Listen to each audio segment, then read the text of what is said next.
હવે આગળ વાત વિરાસતના 75 વર્ષની।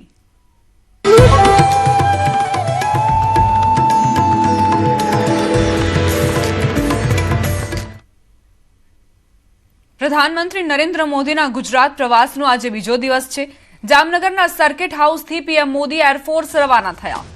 એરફોર્સથી ખાસ વિમાન માર્ગે પ્રધાનમંત્રી મોદી સોમનાથ પહોંચશે। આજે સોમનાથ જ્યોતિર્લિંગ ખાતે વિશેષ પૂજા અર્ચનાનું આયોજન। ત્રિવેણી હેલિપેડથી સોમનાથ મંદિર સુધી રોડ શો યોજાશે। પ્રધાનમંત્રી સોમનાથ મંદિર ખાતે અમૃત મહોત્સવમાં સહભાગી થશે। પ્રધાનમંત્રી સોમનાથ મંદિરની પ્રાણ પ્રતિષ્ઠાના 75 વર્ષની ઉજવણી થઈ રહી છે, ત્યારે અમૃત મહોત્સવ ઉજવણીના ભાગરૂપે પ્રધાનમંત્રી શ્રેણીબદ્ધ મંગલ ધાર્મિક સાંસ્કૃતિક કાર્યક્રમોમાં સહભાગી બનશે। વિશેષ મહાપૂજામાં ભાગ લેશે, ત્યારબાદ કુંભાભિષેક અને ધ્વજારોહણ વિધિ કરશે। પ્રધાનમંત્રી આ પ્રસંગે સોમનાથના સમૃદ્ધ વારસા અને આધ્યાત્મિક મહત્વની સ્મૃતિમાં સ્મરણાત્મક ટપાલ ટિકિટ અને સિક્કો પણ બહાર પાડશે અને કાર્યક્રમને સંબોધિત પણ કરશે। બપોર બાદ પ્રધાનમંત્રી વડોદરા પહોંચશે। મધ્ય ગુજરાતમાં નિર્મિત સરદાર ધામનું લોકાર્પણ કરશે પ્રધાનમંત્રી।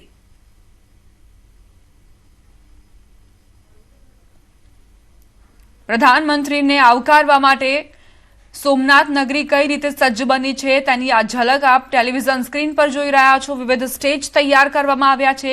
કલાકૃતિ સંસ્કૃતિની ઝાંખી અહીં જોવા મળી રહી છે।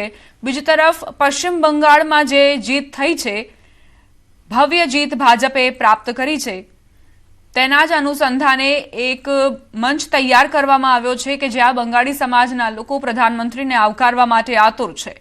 પ્રધાનમંત્રી મોદી ગુજરાતના પ્રવાસે આ પહેલા સ્વાભિમાન પર્વમાં પ્રધાનમંત્રી મોદીએ હાજરી આપી હતી। જાન્યુઆરીનો એ મહિનો હતો અને હવે મે માસમાં પ્રધાનમંત્રી મોદી ફરી આવી રહ્યા છે ગીર સોમનાથમાં અને સોમનાથ અમૃત મહોત્સવમાં તેઓ સહભાગી બનવાના છે। કુંભાભિષેક તેમના હસ્તે કરવામાં આવશે, ધ્વજારોહણની વિધિ પણ કરવામાં આવશે। વિવિધ કાર્યક્રમોનું આયોજન કરવામાં આવ્યું છે। સંવાદદાતા મૌલિક જોડાઈ ગયા છે લાઈવ। મૌલિક, અત્યારે સોમનાથ નગરીમાં કેવા પ્રકારનો માહોલ? આમ તો સોમનાથ એટલે ભક્તિમય માહોલમાં જ ડૂબેલું હોય, પરંતુ આજે કેવા પ્રકારની તમને દિવ્યતાનો અહેસાસ થઈ રહ્યો છે?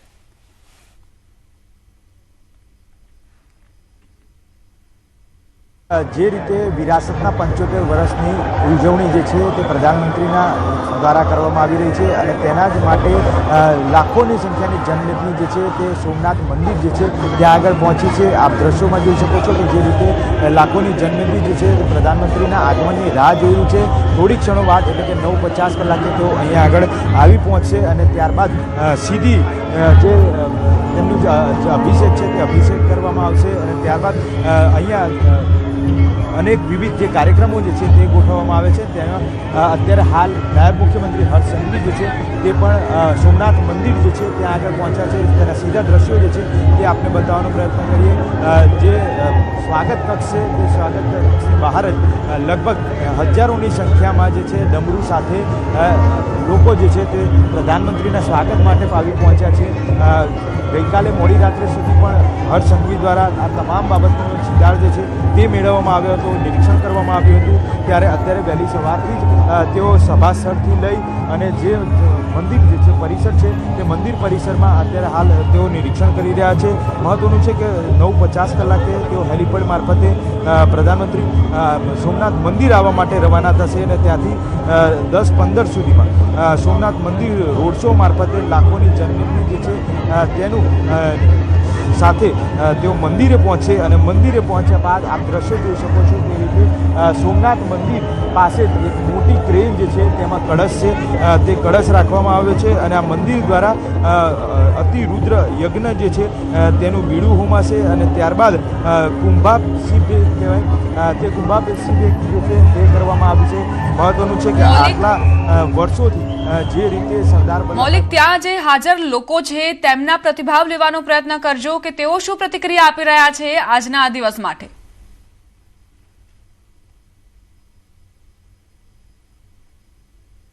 અહીંયા બે અલગ અલગ સ્ટેજ જે છે તે બનાવવામાં આવ્યા છે અને સ્ટેજ દ્વારા આપ જે કલાકારો જોઈ શકો છો કે માત્ર કલાકારો જે છે તેમને એન્ટ્રી આપવામાં આવી છે, પરંતુ સુરક્ષાના કારણોસર જે દ્રશ્યોમાં થઈ શકે છે પબ્લિક જે છે તેમને અહીંયા આગળ રાખવામાં આવી છે, જેથી કરી તેઓ તેમનો તેમનું અભિવાદન ઝીલી શકે, તેમને જે સોમનાથ દાદાની ધજા જે છે તે ધજા આપવામાં આવી છે અને સાથે સાથે તમામ લોકો જે છે તેમને રાજ્યભરમાંથી અહીંયા આગળ તેમના સ્વાગત માટે જે છે તે બોલાવવામાં આવ્યા છે.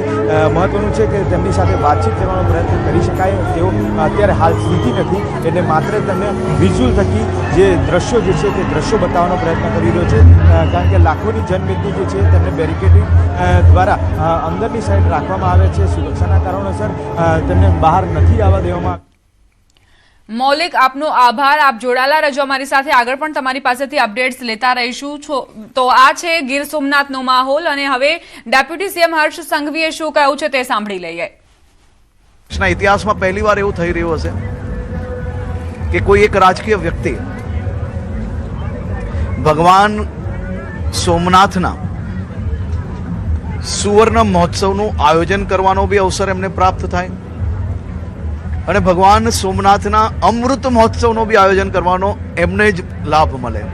દેશનું પ્રથમ જ્યોતિર્લિંગ સોમનાથ મહાદેવના મંદિરના જીર્ણોદ્ધારના આજે 75 વર્ષ પૂરા થવા જઈ રહ્યા છે અને તેમના ભાગરૂપે સોમનાથ ખાતે સોમનાથ અમૃત મહોત્સવ છે તેમનું આયોજન કરવામાં આવ્યું છે. ત્યારે જોઈ શકાય છે કે આજે દેશના વડાપ્રધાન અને સોમનાથ ટ્રસ્ટના અધ્યક્ષ નરેન્દ્ર મોદી છે કે જેઓ 9 થી 9:30 વચ્ચે સોમનાથ ખાતે આવી રહ્યા છે. ત્યારે જોઈ શકાય છે મોટી સંખ્યામાં ભક્તો છે તે પણ સોમનાથ ખાતે પહોંચ્યા છે. જ્યાં જુઓ ત્યાં માનવ મહેરામણ છે તે ઉમટી પડ્યું છે. ખાસ કરીને વડાપ્રધાન નરેન્દ્ર મોદી જ્યારે અહીં આવવાના છે ત્યારે પ્રથમ તેઓ છે તે રોડ શો કરવાના છે અને ત્યારબાદ તેઓ સીધા જ સોમનાથ મહાદેવ મંદિર ખાતે જશે અને સોમનાથ મંદિરની અંદર વિશેષ પૂજા અર્ચના તેમજ એરફોર્સ દ્વારા સૂર્યકિરણ એર શો છે તે પણ કરવામાં આવશે. તો સાથે સાથે 11 તીર્થોનું જે જળાભિષેક છે સોમનાથ મહાદેવ મંદિરના શિખર ઉપર જળાભિષેક છે તે પણ કરવામાં આવશે. તે પ્રકારે કહી શકાય કે જ્યારે વડાપ્રધાન નરેન્દ્ર મોદી અહીં આવી રહ્યા છે અને સોમનાથની અંદર સોમનાથ પર્વ મહોત્સવ છે તે ઉજવાઈ રહ્યો છે, ત્યારે ભાવિકો છે તે મોટી સંખ્યામાં સોમનાથ ખાતે હર હર મહાદેવના નાદ સાથે પહોંચી રહ્યા છે. દિનેશ સોલંકી, ન્યૂઝ 18 ગુજરાતી, ગીર સોમનાથ. તો રાજ્યના કોઈ પણ ખૂણે તમે હો, પરંતુ અમે તમારી માટે વ્યવસ્થા કરી છે. ન્યૂઝ 18 ગુજરાતી સતત તમને પ્રધાનમંત્રીના પ્રવાસની એક જાણકારી તો આપશે જ, પરંતુ આખરે સોમનાથ નગરીમાં પ્રભાસ પાટણમાં કેવા પ્રકારનો માહોલ છે તેની પણ એક વિગત પહોંચાડીશું.